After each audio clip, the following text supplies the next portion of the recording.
1300 hours, Pakistan Standard Time. Assalamu alaikum. This is Radio Pakistan. The news read by Hassan Gilani. First, the headlines. Prime Minister has issued directions for implementation of relief measures announced by him yesterday in the National Assembly. Kazakhstan has commended Pakistan Navy's role in maritime security and stability. The United States says it values long-standing cooperation with Pakistan. Sikh pilgrims from India are arriving in Pakistan in groups through Wagah border to attend their religious and cultural festival Baisakhi. And now the news in detail. Prime Minister Shehbaz Sharif has issued directions for implementation of relief measures announced by him yesterday in the National Assembly. He has directed to ensure strict monitoring of Sasta Bazaars during Ramadan al-Mubarak in order to ensure provision of quality items to the people at reduced rates. He said no negligence in this regard will be tolerated. The Prime Minister directed to immediately implement the announcements made regarding increase in pension and minimum wage of 25,000 rupees. Shehbaz Sharif has also announced to change the office timings.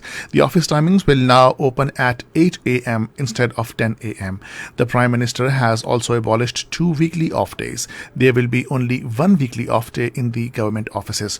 Talking to staff of PM office, Prime Minister said, "We have come to serve the masses and no moment will be wasted." He said, "Honesty, transparency, diligence and hard work are our guiding principles." Prime Minister Shehbaz Sharif has convened an emergency meeting of economic experts in Islamabad. It will deliberate upon serious economic situation faced by the country.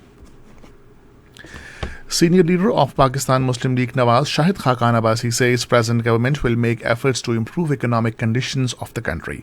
Talking to media in Islamabad today, he said, "We do not believe in vengeance, but facts regarding the corruption carried out over the last 4 years will be presented before the people."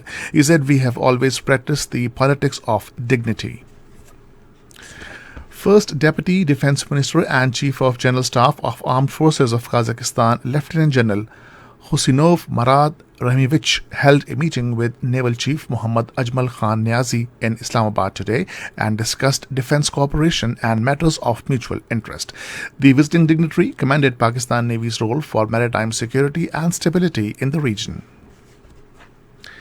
The United States says it values long-standing cooperation with Pakistan and has always viewed a prosperous and democratic Pakistan critical to U.S. interests.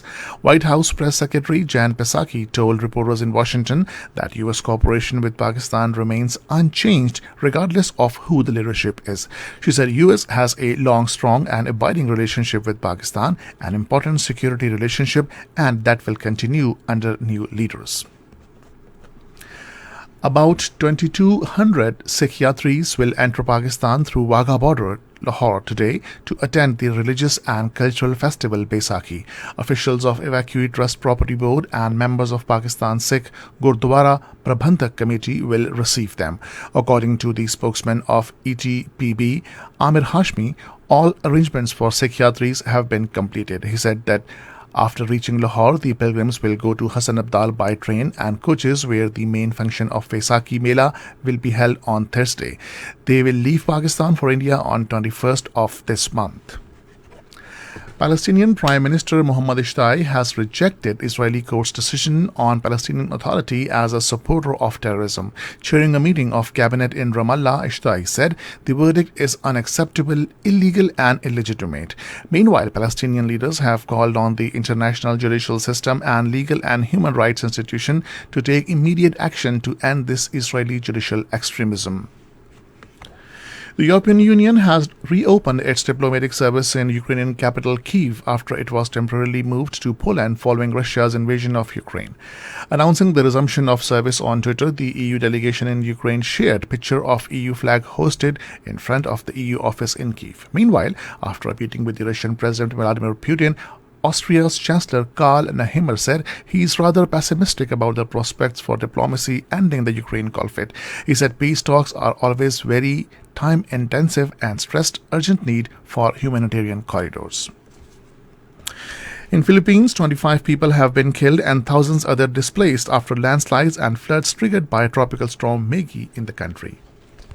And this is the end of the news. For more news and analysis, log on to our website radio.gov.pk and also watch live video streaming of our bulletins on the link facebook.com/Radio Pakistan.